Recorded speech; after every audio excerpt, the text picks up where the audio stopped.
The power of compounding. ఈ compounding నే చాలా మంది eighth wonder of the world అంటారు. ఎందుకు అలా అంటారు అంటే, ఇప్పుడు మన దగ్గర ఉన్న తక్కువ మనీని ఈ కాంపౌండింగ్ అనే మ్యాజిక్ కొన్ని ఇయర్స్ తర్వాత హ్యూజ్ వెల్త్ గా మారుస్తుంది. అందుకే దీన్ని eighth wonder of the world అంటారు. మరి ఈ కాంపౌండింగ్ ఎలా వర్క్ అవుతుంది?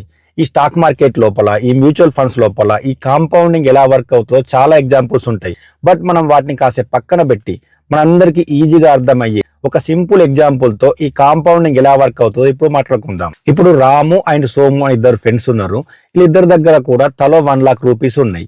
ఈ 1 లాక్ రూపీస్ ని వాళ్ళ యొక్క నైబర్స్ కి 24% ఇంట్రెస్ట్ చొప్పున అప్పుగా ఇచ్చిర్రు. అయితే అప్పుగా ఇచ్చేటప్పుడే ఈ ఇద్దరు కూడా వాళ్ళు ఏమని అగ్రిమెంట్ చేసుకున్నారంటే, 1 ఇయర్ తర్వాత మా యొక్క ప్రిన్సిపల్ అమౌంట్ ప్లస్ ఇంట్రెస్ట్ రెండు కలిపి మాకు ఇచ్చేయాలి అని అగ్రిమెంట్ ఆ నైబర్స్ తో చేసుకున్నారు. ఇలా 1 ఇయర్ అయిపోయింది. 1 ఇయర్ తర్వాత ఇద్దరికి కూడా 1,24,000 రూపీస్ వచ్చినాయి.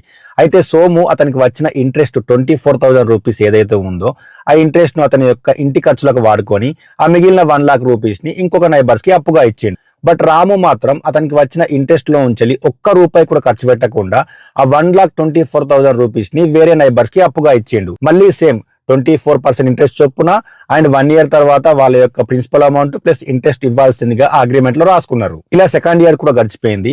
సోముకి ఫస్ట్ ఇయర్ లాగానే 1,24,000 రూపీస్ వచ్చినాయి. అతను సేమ్ 24,000 రూపీస్ ని ఇంటి ఖర్చులకు వాడుకొని మళ్ళీ ఒక 1 లాక్ రూపీస్ ని అతని యొక్క నైబర్స్ కి అంటే ఇంకో నైబర్స్ కి అప్పుగా ఇచ్చిండు. అయితే ఇక్కడ రాముకి మాత్రం 1,53,760 రూపీస్ వచ్చినాయి. ఎందుకంటే రాము ఇచ్చింది 1,24,000 రూపీస్. ఈసారి కూడా రాము అతని ఇంట్రెస్ట్ డబ్బుల్ని ఎటువంటి ఖర్చు చేయకుండా ఆ 1,53,760 రూపీస్ ని వేరే నైబర్స్ కి అప్పుగా ఇచ్చిండు. ఇలా ఈ రాము అండ్ సోము ఇద్దరు ఫ్రెండ్స్ ఇదే యాక్టివిటీని 20 ఇయర్స్ కంటిన్యూ చేసుకుంటూ వెళ్ళిపోయారు. అయితే 21 ఇయర్స్ తర్వాత సోము దగ్గర ఎప్పట్లాగే 1,24,000 రూపీస్ ఉన్నాయి. బట్ రాము దగ్గర ఏకంగా 1,13,65,000 రూపీస్ ఉన్నాయి. This is called compounding. Ramu తను ఇన్వెస్ట్ చేసిన 1 లాక్ రూపీస్ మీద కాంపౌండింగ్ అనే మ్యాజిక్ క్రియేట్ అయ్యి ఏకంగా అతని దగ్గర 21 ఇయర్స్ తర్వాత 1,13,65,000 రూపీస్ ఉన్నాయి. అంటే రాము హ్యూజ్ వెల్త్ ని క్రియేట్ చేసుకున్నాడు. అయితే ఇక్కడ సోము 2 రకాలుగా నష్టపోయాడు.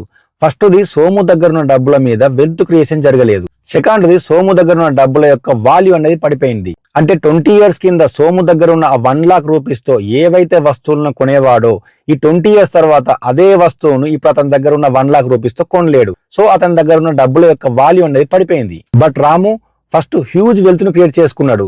అండ్ ఇప్పుడు అతని దగ్గర ఉన్న డబ్బుల్ని అంటే 1 crore ప్లస్ రూపీస్ ని సేమ్ అదే 24% కి ఇంట్రెస్ట్ కి ఇచ్చినట్లయితే పర్ ఇయర్ కి కాదు పర్ మంత్ కి 1 లాక్ ప్లస్ రూపీస్ ని ఇంట్రెస్ట్ గా సంపాదిస్తాడు. సో ఇప్పుడు మీకు అర్థమైంది కదా మా డబ్బుల మీద కాంపౌండింగ్ అనేది ఎంత ఇంపార్టెంటో. కాంపౌండింగ్ అంటే సింపుల్ గా మన దగ్గర ఉన్న డబ్బులు కొంత డబ్బుల్ని సంపాదిస్తాయి. ఆ కొంత డబ్బులు మరికొంత డబ్బుల్ని సంపాదిస్తాయి.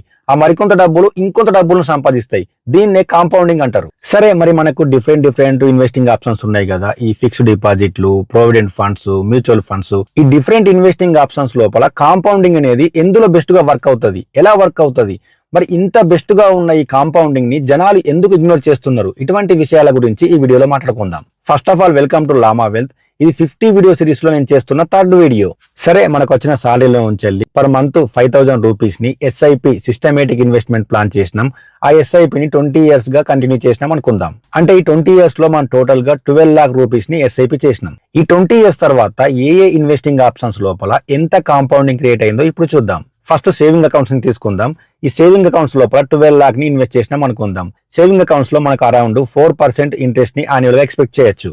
20 ఇయర్స్ తర్వాత ఈ సేవింగ్ అకౌంట్ లో ఇన్వెస్ట్ చేసిన 12 లాక్ రూపీస్ 18 లాక్ ప్లస్ గా కాంపౌండింగ్ అవుతుంది. అంటే మనం ఇన్వెస్ట్ చేసిన డబ్బులు 1.5 టైమ్స్ గ్రో అవుతాయి. Second, fixed deposits, provident funds ని తీసుకుందాం. వీటి లోపల అరౌండ్ 7% ఇంట్రెస్ట్ ని యాన్యువల్ గా ఎక్స్పెక్ట్ చేయొచ్చు. 20 ఇయర్స్ తర్వాత ఈ ఎఫ్డి లోపల, ప్రావిడెంట్ ఫండ్ లోపల మనం ఇన్వెస్ట్ చేసిన డబ్బులు 26 లాక్ ప్లస్ గా కాంపౌండింగ్ అవుతుంది. అంటే మన డబ్బులు 2.2 టైమ్స్ గ్రో అవుతాయి. Next, Sukanya Samriddhi Yojana. ఇందులోపల 8% annual interest ని ఎక్స్పెక్ట్ చేయొచ్చు. 20 ఇయర్స్ తర్వాత మనం ఇన్వెస్ట్ చేసిన డబ్బులు 29 లాక్ ప్లస్ గా కాంపౌండ్ అవుతాయి.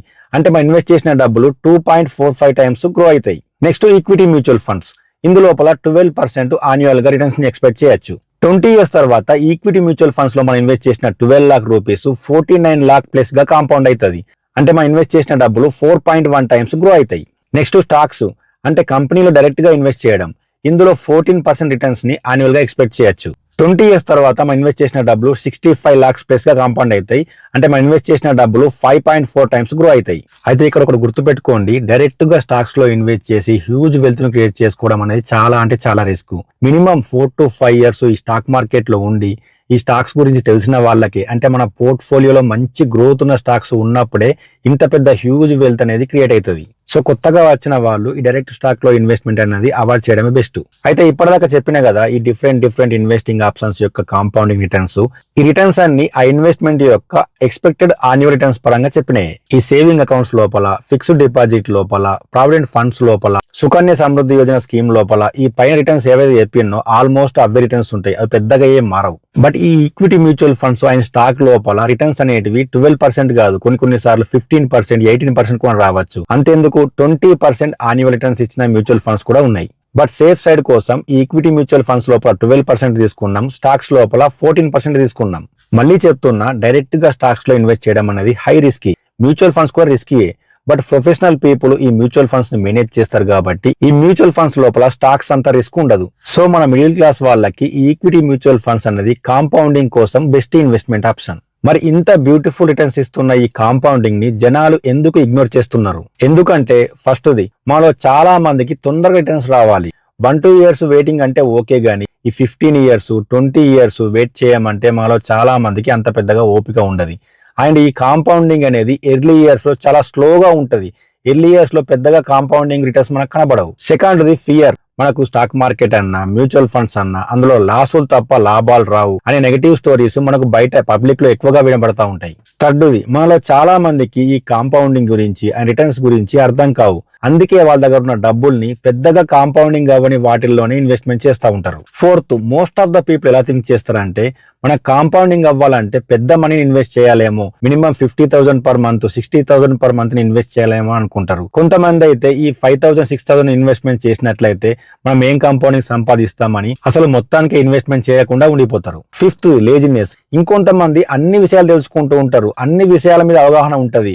బట్ నెక్స్ట్ మంత్ స్టార్ట్ చేద్దాంలే, నెక్స్ట్ ఇయర్ స్టార్ట్ చేద్దాంలే, ఇలా ఎవ్రీ ఇయర్ అనుకుంటూనే ఉంటారు, బట్ స్టార్ట్ చేయరు. ఇలా చాలా రకాల కారణాల వల్ల పీపుల్ ఈ కాంపౌండింగ్ అనే కాన్సెప్ట్ ని ఇగ్నోర్ చేస్తున్నారు. ఫైనల్ గా ఈ కాంపౌండింగ్ అనేది చాలా పవర్ఫుల్. మనం ఒకవేళ మన మనీ మీద ఈ కాంపౌండింగ్ అనే మ్యాజిక్ ని క్రియేట్ చేసినట్లయితే లాంగ్ టర్మ్ లో మనం మంచి వెల్తీ పీపుల్ గా మారుతాం అనడంలో ఎటువంటి సందేహం లేదు. ఇది కాంపౌండింగ్ గురించి. నెక్స్ట్ వీడియోలో డైవర్సిఫికేషన్ గురించి మాట్లాడుకుందాం. అప్పటిదాకా be healthy, happy investing and జై హింద్.